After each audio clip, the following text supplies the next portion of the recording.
Hola, ¿qué tal, hermanos y hermanas de Sonríele a Jesús Radio? Sean bienvenidos a una nueva edición de Fomentando la Enseñanza. En este programa especial de Cuaresma y Semana Santa abordaremos el tema del Jueves Santo dentro del Tríodo Pascual. Nos encontramos desde la parroquia de Juan Bautista de Sutiaba con Monseñor Rodrigo Urbina. ¿Cómo está, Monseñor? Bien, gracias. Ok, y con esto vamos a iniciar el segmento de preguntas. Y la primera es, Monseñor, ¿qué es la misa crismal? La misa crismal es la celebración eucarística que convoca a todo el presbiterio de una diócesis en la mañana de Jueves Santo. Podemos decir, es la antesala de lo que es propiamente el Tríodo Pascual, porque la misa crismal no forma parte del Tríodo Pascual, en cuanto que comienza a caer el Tríodo Pascual como tal con la misa in cena Domini de la tarde, que se celebra en cada parroquia. La misa de la mañana, que se toma el nombre de la consagración del crisma, que lo consagra el obispo en la mañana en la Eucaristía, junto con todo su presbiterio, es ocasión de la renovación de las promesas sacerdotales, que todos juntos los que hemos sido llamados a esta vocación renovamos junto al obispo como cabeza visible de la diócesis. En esa Eucaristía llamada misa crismal en la mañana, toma el nombre de la consagración de uno de los aceites que significa Cristo, el ungido, crismal. También se consagran los otros dos aceites que se ocupan para los sacramentos, como es el óleo de los enfermos y el óleo del catecumenado, que es el que se unta a las personas en el pecho y en la espalda previas a recibir el sacramento del bautismo. La misa crismal, como se le llama, repito, toma el nombre de la consagración de uno de los aceites. No es que uno sea más principal que el otro, simplemente cada uno tiene su propia función. Lo que sí que el crisma, el aceite bendecido por el obispo en esta celebración, se utiliza con mayor frecuencia y es el que podemos decir imprime carácter en algunos de los sacramentos, como es el bautismo, que es la puerta para entrar a formar parte de esta iglesia como hijos de Dios. Se utiliza también en la confirmación este crisma bendecido por el obispo el Jueves Santo, y se utiliza para la consagración u ordenación sacerdotal y episcopal. Este es el uso del aceite que se llama Cristo o crisma. De ahí toma su nombre la misa matutina del Jueves Santo. Y ahora, Padre, ¿qué parte del Tríodo Pascual se vive el Jueves Santo? Al caer la tarde del Jueves Santo se vive la primera parte, podemos decir, del Triduo. Esta primera parte es el recuerdo, la memoria de la institución de la Eucaristía. En este acontecimiento, en esta institución del sacramento, se rememora esa presencia real de Jesucristo entre nosotros, como lo enseña el Catecismo de la Iglesia, con su cuerpo, sangre, alma y divinidad. Nosotros realmente comemos y bebemos el cuerpo y la sangre de Cristo, y el primer milagro de la transubstanciación, que esta es la palabra teológica correcta, se da el primer Jueves Santo de la historia en la misa in cena Domini, en la última cena, como le llama el pueblo también, que es donde se reúne Jesucristo con sus apóstoles para celebrar la Pascua. En los evangelios se cuentan los detalles y es impresionante cómo en este escenario, podemos decir melancólico, porque es alegre en cuanto que Jesús instituye su presencia real entre nosotros para siempre, sacramentado en las especies de pan y vino, que deja de serlo por la epíclesis, es decir, la invocación del Espíritu Santo. También es un momento triste porque ya es la puerta y el comienzo de la entrada a su pasión y muerte, que ya acaecerá a la medianoche del Jueves Santo, que lo recuerda la piedad popular con la procesión del silencio o del prendimiento, cuando Jesús, después de haber cenado, con sus discípulos se fue al Monte de los Olivos y donde allí se puso a orar. Es la oración de Jesús en el huerto mientras sus discípulos estaban dormidos. La primera parte, pues, del Tríduo Pascual es la institución de la Eucaristía, con el mandamiento nuevo del amor. Son tres cosas las que nosotros conmemoramos en esta primera parte del Tríduo Pascual. La más relevante e importante es la institución de la Eucaristía, que ya la referí. La segunda, el mandamiento nuevo del amor. ¿Y por qué novedad en esto? Si en el Antiguo Testamento se habla del amor, porque la medida en el Nuevo Testamento es de locura, sobrepasa. La medida del Antiguo Testamento es ámense unos a otros como se aman a sí mismos. Ya el mandamiento nuevo en el primer día del Tríduo Pascual es ámense como yo los he amado a ustedes. Y lo hace evidente Jesús asumiendo un trabajo de esclavo, lavándole los pies a sus discípulos. Y el tercer gran regalo, podemos decir, de este primer día del Tríduo Pascual es el sacerdocio ministerial. Hagan esto en conmemoración mía. En esa primera misa que celebra Jesús, en esa Eucaristía de Jueves Santo, Jesucristo ordenó sacerdotes a los primeros apóstoles. Y desde entonces la sucesión apostólica con la imposición de manos y con la oración consacratoria. Allí, en el contexto de la última cena, nace también el sacerdocio, que es el milagro que hace posible a su vez la Eucaristía. Porque sin curas y sin obispos no hay Eucaristía. ¿Qué pasa en este día, este Jueves Santo, que lo hace tan importante, Señor? Pues lo hace tan importante porque, como he referido hace un momento, hay un triple regalo de Jesucristo. El primero de ellos es su presencia real en el Santísimo Sacramento del altar. De ahí que todos nosotros los jueves de cada semana en todo el año tenemos la piedad y la devoción del Santísimo. Porque, como se decía antiguamente, tres grandes son los jueves en el año para nosotros los católicos. El primero de ellos, el Jueves Santo, por este triple regalo, el de la Eucaristía, el del mandato nuevo del amor y el del sacerdocio ministerial. El segundo gran jueves es el Jueves de Corpus, que es celebrar solemnemente, ya no con melancolía, sino con alegría solemne desbordante, esta institución de la Eucaristía, que ninguna religión tiene tan cerca a su Dios como lo tenemos nosotros, que verdaderamente tocamos, olemos, comemos y bebemos el cuerpo y la sangre de Jesucristo. Tan cerca de ti, como dice un canto, que hasta lo puedo tocar y me lo puedo comer. ¿Y qué más hace también de especial este día? Pues creo que esta devoción, esta conciencia que debemos tomar todos los que somos de Cristo, los católicos, que Él está presente con su cuerpo, sangre, alma y divinidad en el Santísimo Sacramento del altar.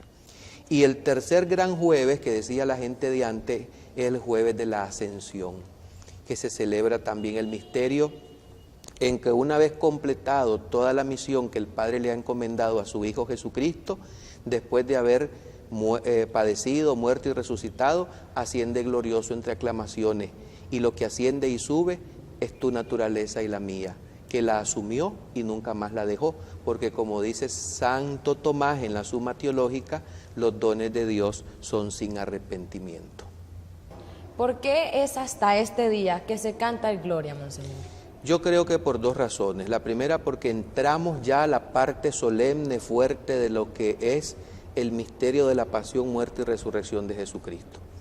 Y la segunda razón, porque es en esta celebración del Jueves Santo donde se perenniza, es la palabra, la presencia real de Cristo a través de la invocación que hacen los sacerdotes sobre las especies ofrecidas en el altar, convirtiendo el pan en el cuerpo y el vino en la sangre de Cristo. Hay un detalle interesante, y es que el Gloria que se entona el Jueves Santo tiene también cierto tinte melancólico, como dije hace un momento, porque estamos a las puertas. Al día siguiente Cristo va a ser entregado en manos de los pecadores y va a ser colgado en la cruz y lo van a matar. Entonces, esto es duelo también, duelo universal.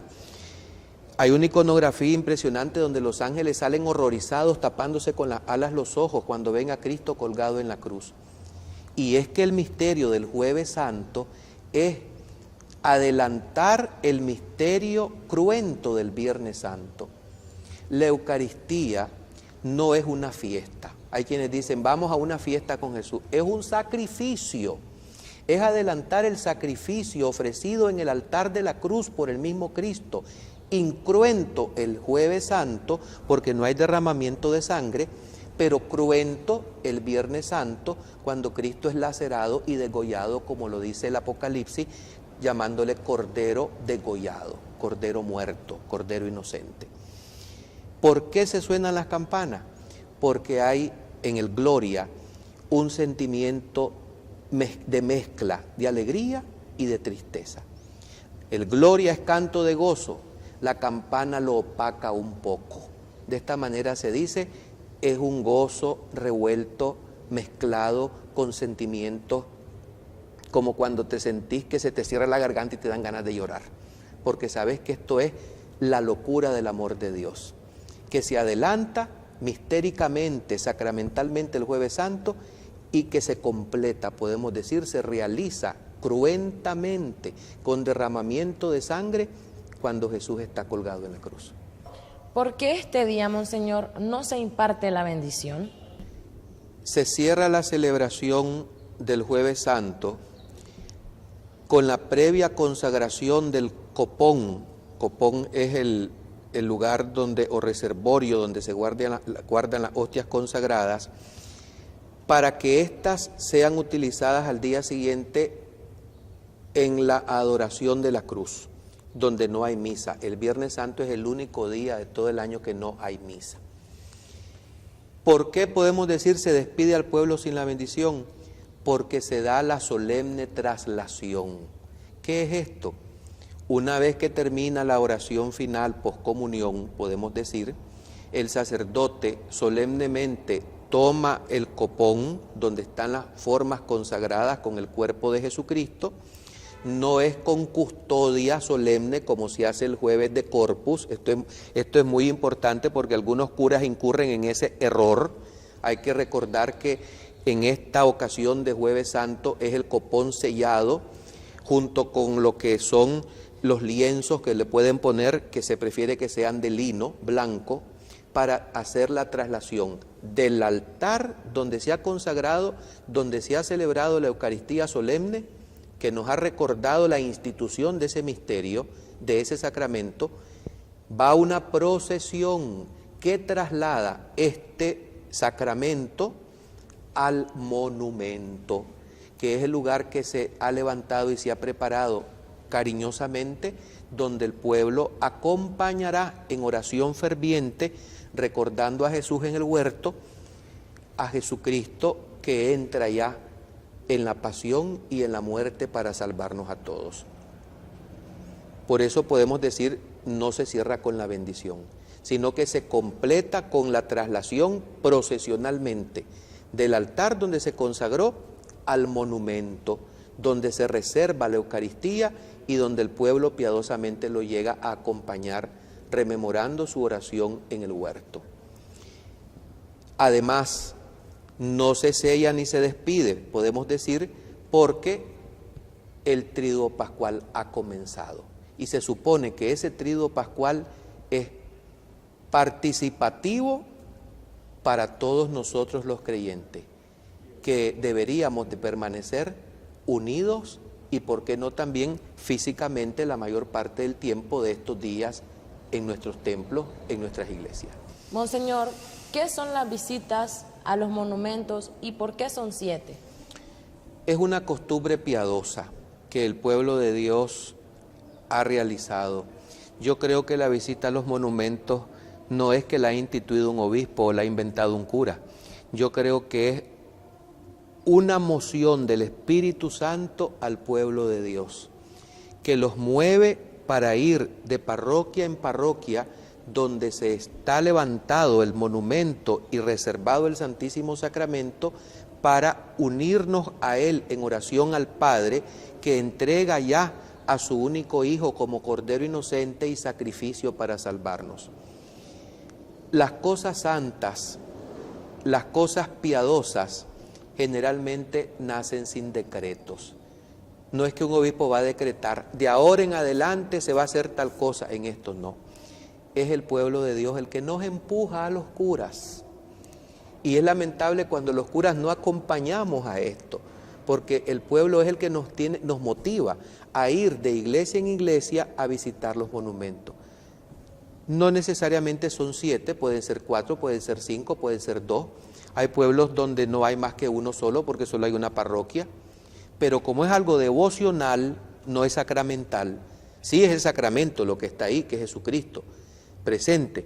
Pero esta es una devoción, pues podemos evocar que nos recuerda los 7 sacramentos de la Iglesia, que nos recuerda también nuestros compromisos que debemos tener con el Señor. En fin, el número 7, que significa perfección en la Biblia, bíblicamente, se pueden tomar distintas interpretaciones piadosas, no sólidas y teológicas como suele ser con lo que son propiamente los sacramentos. La expresión, el Señor está en el suelo, ¿qué significado tiene, Monseñor? Esta es una costumbre devocional y piadosa donde se recuerda propiamente el gesto de Jesús que postrado, podemos decir rostro en tierra, ora a su Padre. Es cuando Jesús está diciendo: Padre, si es posible, aparta de mí este cáliz, pero que no se haga mi voluntad sino la tuya. Jesucristo está orando rostro en tierra, está en el suelo completamente. Es un gesto de postración, de humildad total. Yo recuerdo que siendo muchacho, en la iglesia de la Merced de Granada, donde nací y crecí, se ponía la imagen de Cristo crucificado en el suelo y tapado completamente con un lienzo de lino blanco, y me daba horror, me daba miedo. Y nos decían: no se puede correr porque Cristo está en el suelo. Habían ciertas costumbres que ya hoy no existen, desgraciadamente no existen, y ocupo este adjetivo de desgraciados, porque aquello nos motivaba a nosotros a entrar en conciencia de los días y los misterios que estábamos celebrando. Uno ni siquiera encendía el fuego antes, se preparaba el alimento con anticipación, porque el fuego no debía encenderse desde el momento mismo en que entraba el triduo pascual y Cristo estaba en el suelo. Habían ciertas actitudes que nos privábamos nosotros, o nuestros abuelos, mejor dicho, y que nos evocaban, nos motivaban a asumir y a vivir una auténtica Semana Santa. Estas cosas no son mandadas por la Iglesia, no son de obligación, pero nacían de un corazón que tenía todo el ardiente deseo de vivir unos días auténticamente santos. ¿Tiene algún significado con el Jueves Santo la procesión del Lignum Crucis? La procesión del Santo Lignum Crucis, el Jueves Santo, podemos hacer la relación piadosa también. ¿Qué significa esto cuando ocupo esta palabra? Que nace del pueblo, una moción del Espíritu Santo que nace en el corazón del pueblo. Es porque la cruz de Cristo es la llave que abre todo aquello que ha sido sellado y que ha sido cerrado. La cruz de Cristo es lo que por decisión y voluntad del Padre abraza a su Hijo para darnos a nosotros la redención y el perdón de los pecados. ¿Qué relación, repito tu pregunta, tiene el Jueves Santo con el santo leño de la cruz? Que eso significa Santo Lignum Crucis. Pues yo pregunto, ¿cómo no va a tener relación alguna el santo leño de la cruz con todo el triduo pascual? Sin cruz no habría triduo pascual. La cruz es el que da sentido a la victoria total sobre el pecado y la muerte. Un Cristo sin cruz no es el Hijo de la Virgen y no es el Hijo del Padre. Por lo tanto, piadosamente la procesión del santo leño de la cruz, que es un pedacito de la reliquia de la cruz, que generalmente la tienen los templos muy antiguos, en las diócesis más viejas, más antiguas, como es el caso de nuestra diócesis en León de Nicaragua, donde se guarda en la catedral, dentro de la capilla de las reliquias, insigne y como primera reliquia el leño de la cruz, que se procesione solemnemente el primer día del Triduo Pascual. Sin cruz no hay resurrección y no hay victoria total sobre el pecado y la muerte. Hemos llegado al final de Fomentando la Enseñanza en esta edición especial de Cuaresma y Semana Santa. Me ha acompañado Monseñor Rodrigo Urbina, párroco de la Iglesia de Sutiaba.